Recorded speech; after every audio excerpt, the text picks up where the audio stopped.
আসসালামু আলাইকুম প্রিয় গাইস, কেমন আছেন? আশা করি ভালো আছেন। আমি আলহামদুলিল্লাহ ভালো আছি। চলে আসলাম আপনাদের মাঝে রান্নার ভিডিও নিয়ে। তো আজকে রান্না হবে পেঁয়াজ দিয়ে চিংড়ি মাছ। তো কিভাবে চিংড়ি মাছ রান্না করতেছি সেটা আপনাদের মাঝে চলে আসলাম দেখাতে। পেঁয়াজ কুচি এর মধ্যে তেল দিয়ে দিলাম। তেল দিয়ে এখন একটু নাড়াচাড়া করতে হবে, নাড়াচাড়া দিতে হবে।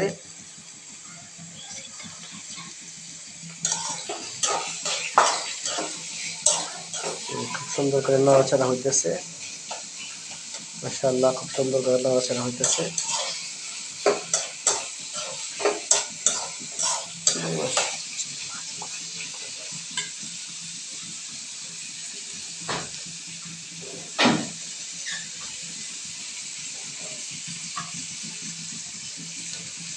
এই আমাদের চিংড়ি মাছ, মিডিয়াম সাইজের চিংড়ি মাছ নিয়ে নিলাম। পেঁয়াজ ভাজা হচ্ছে, এর সাথে চিংড়ি মাছগুলো ছেড়ে দিলাম। খুব সুন্দর করে নাড়াচাড়া করতেছে। রান্নার আগেই মনে হচ্ছে যে অনেক মজা হবে, অনেক স্বাদ হবে, ফ্লেভার সুন্দর হবে। দিয়ে দিচ্ছে একটু তেজপাতা, দিয়ে দিল তেজপাতা। তেজপাতা দিয়ে নাড়াচাড়া করছে।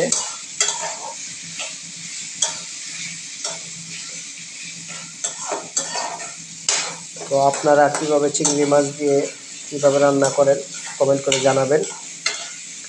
আর যারা নতুন রান্না করতেছেন আমাদের দেখে ফলো করে রান্না করতে পারবেন। মাছটা সুন্দর কালার হয়ে গেছে, বাদামি কালার, আলহামদুলিল্লাহ।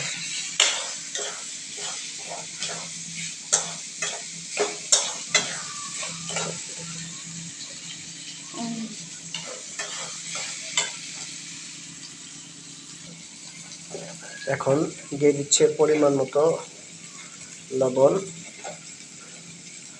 পরিমাণ মতো লবণ। লবণ দিয়ে নাড়াচাড়া করতেছে খুব সুন্দর করে।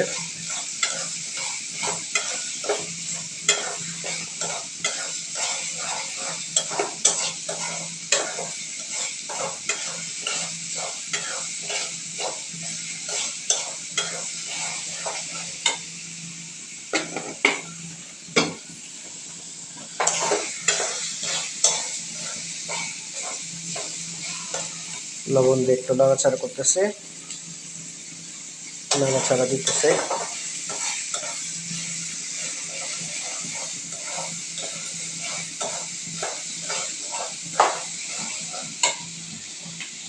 এখন দিয়ে দিচ্ছে পরিমাণ মতো পানি, পরিমাণ মতো পানি।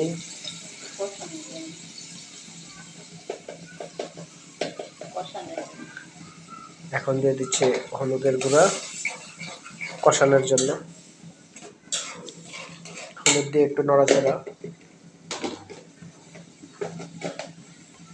দিয়ে দিচ্ছে 1 চামচ মরিচের গুঁড়া।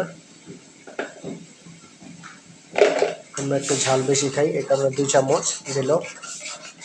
তো আপনারা যেরকম ঝাল খান ঠিক সেরকম স্বাদ মতো দিয়ে নেবেন। সুন্দর করে নাড়াচাড়া করতেছে। এখন অল্প কিছুক্ষণ কষানো হবে। এখন কষানো হয়ে গেছে।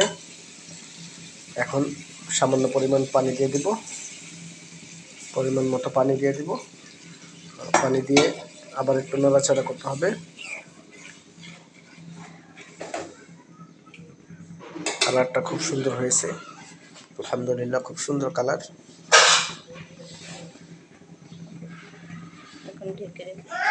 এখন ঢাকনা দিয়ে ঢেকে দিতে হবে। ঢাকনাটা উঠে একটু নাড়াচাড়া করতে হবে। অনেকটা হয়ে গেছে, ঢাকনাটা আবার ঢেকে দেওয়া হোক। আবার ঢেকে দিয়ে আবার কিছুক্ষণ আঁচ করে নিতে হবে। আবারও ঢাকনাটা উঠে আলহামদুলিল্লাহ হয়ে গেছে। এখানে এক টুকরা তেজপাতা দেওয়া হয়েছে, এটা শুধু আপনার ফ্লেভারের জন্য, ফ্লেভারটা খুব সুন্দর হয় এই কারণে দেওয়া হয়েছে। আর আপনারা অন্য কিছু মনে করবেন না, গ্রানের জন্য দেওয়া হয়েছে। আমাদের তরকারি হয়ে গেছে। তো আপনাদের রান্নাটা কেমন লাগলো কমেন্ট করে দিবেন। আর মহাব্বত করি আমাদের চ্যানেলটা সাবস্ক্রাইব এবং লাইক করে দেবেন। এই বলে